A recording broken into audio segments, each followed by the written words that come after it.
Welcome to another episode of my podcast. I'm Beldy.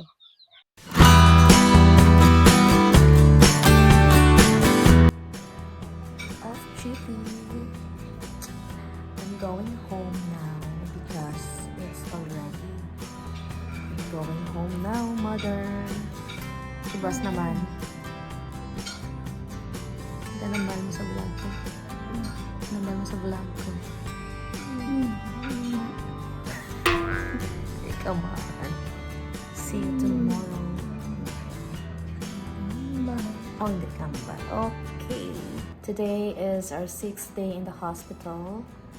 Hi guys! So today is December 31 and I did not expect na makalabas na ng hospital ang aking mother. Sa banyo pa ako nang tumawag yung aking kapatid and hindi natapos yung maliligo sana ako kaso lang I need to process para makalabas kami. Kaya hindi na ako nakaligo. Yeah. So look, mainit sa labas at we're waiting for the bill na lang para ma-process. Yeah. And today's episode, kasama natin ang aking pinakamamahal na ina, the reason why I'm here.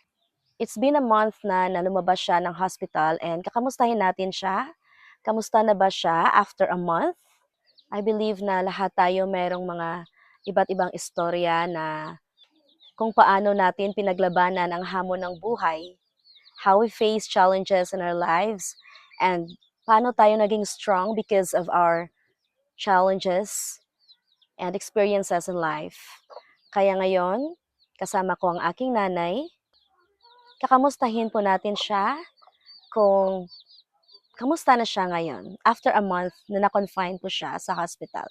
Kamusta ka, nanay? After a month na nakalabas ka ng hospital.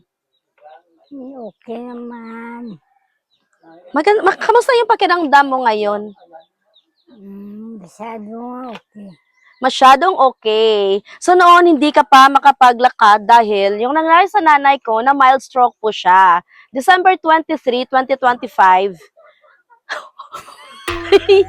God, slow. December 23, 2025 na mild stroke ang aking mother. So 1 month na nakalabas siya ng hospital. Ngayon, I'm very thankful, thank God, kasi tingnan nyo guys, makapaglakad na yung nanay ko.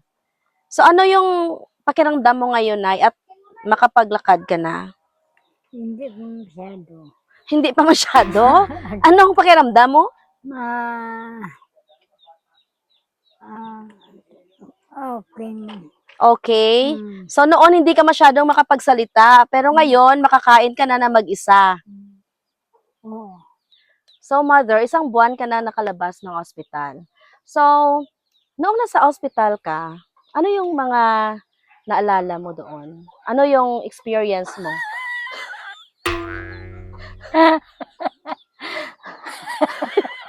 1 buwan na nakalabas ka ng hospital. So, ano yung naalala mo nang nasa ospital ka? Marami. Marami. So, marami daw siyang naalala. Katulad ng Paghirap. paghihirap. Nahirapan ka noong nasa ospital ka. Saan banda? Hindi makatayo. Nahirapan siya dahil hindi siya makatayo.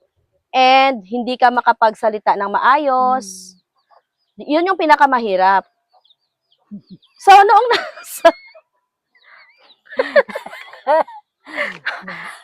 ano naman yung kasi yung nanay ko, isa sa pinakamasayahing tao sa mundo. Kaya nung nasa hospital siya, meron kaming struggle. Yung struggle namin is during feeding time, especially feeding time. Na tawa siya ng tawa. So, natakot kami, baka mabilaukan siya. So, Nay, ano yung pinakamasaya na experience mo noong nasa hospital ka?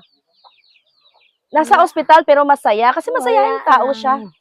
Bakit ka, malaging tumatawa doon nung nasa hospital? Ano yung pinakamasayang moment mo doon? Bangon. Masaya ka? Hindi ka tayo? Layo. Masaya ka? Nalipay ka? Oo. Nawala sa tuwaan niya. Di ba? Masaya siya kasi ito yung ito yung kwento na sana pang MMK kasi parang hindi pang MMK. masaya daw siya. Yung pinakamahirap na experience niya sa hospital, yung hindi siya makapagtayo, hindi makagalaw ng maayos. Pero, yung pinakamasaya is noong humiga lamang siya, hindi siya makatayo. Narinig niyo yung sabi niya dahil wala siyang ginagawa. Kaya masaya siya. May point din naman siya. Oo. Masayang tao ka na, no? Bakit, masayang tao ka? Masaya. Malagi kang masaya. Anong dahilan? Wala lang. Wala lang. Masaya lang siya. So, mother, alam ko, masayahin kang tao, pero dumating ba sa buhay mo na natakot ka din? Oo. You stayed 9 days sa hospital. Noong what day ka natakot? At ano yung kinatatakutan mo? Hindi maka New Year mulai. Yun yung kanyang kinatatakutan na hindi siya makapag-spend ng New Year sa bahay niya. At anong nangyari? Wala nakagawa. Lumabas siya ng bahay noong December 31 at nakaselebrate ng New Year dito sa bahay niya. So ngayon, meron ka bang mga maintenance? O, ilang gamot yung iniinom mo everyday, kada araw? 12. 12 na gamot. Tama ba? 12? So, everyday, 12 na gamot yung iniinom mo. So, hindi ka ba napapagod na araw-araw 12 na gamot yung iniinom mo, mother? Napapagod. Napapagod din, pero well, damo intermission. Ba ilang na? Okay.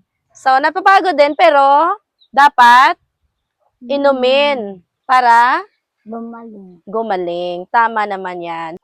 So, noon, hindi mo may galaw yung kanang kamay mo at saka yung kaliwa. Pati yung mga paa mo. Ngayon, okay, ituro mo nga sa akin kung nasaan yung ilong mo. Okay. Yung kanang kamay naman. Okay. So, masaya ka na ngayon, Nay? Oo. So, ano yung mga lesson na na-learn mo noong nasa hospital ka? Kailangan natin lagaan ang ating kalusugan. Tama.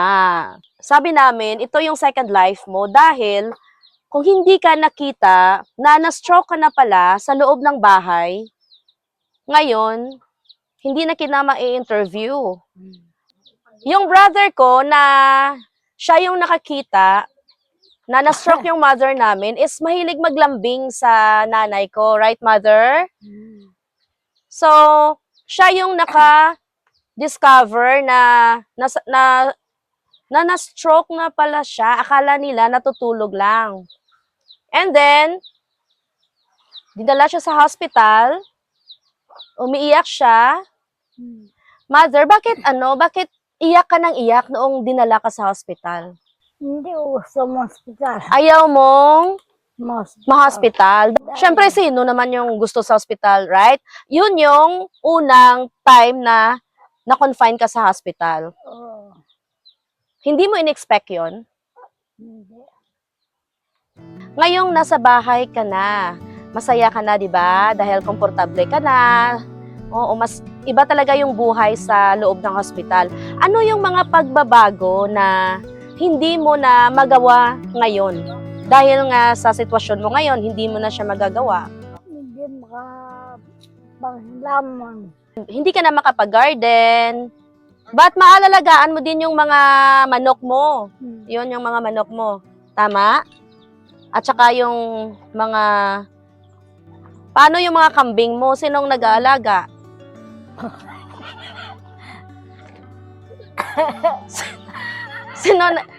Wala lang. Nabiyan. Sino nag-aalaga ng mga kambing mo? Tintin. Si Twin. Oo. Mother, ano masasabi mo sa mga viewers natin ngayon na merong mga sakit katulad mo?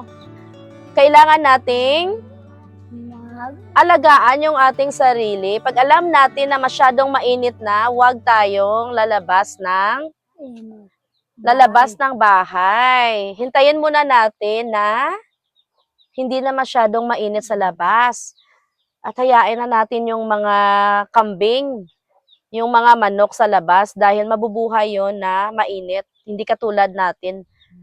Hindi tayo hayop, tayo ay Oo.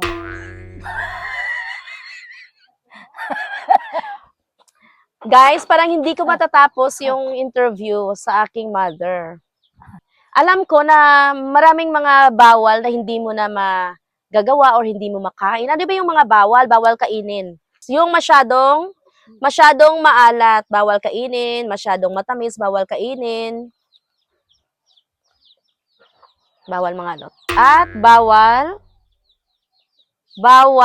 matulog ng masyadong late. Anong oras ka natutulog simula nung lumabas ka sa ospital? 8 o'clock. Noon, anong oras ka natutulog? 10 o'clock. Maganda yung tulog mo ngayon, mother. Oo.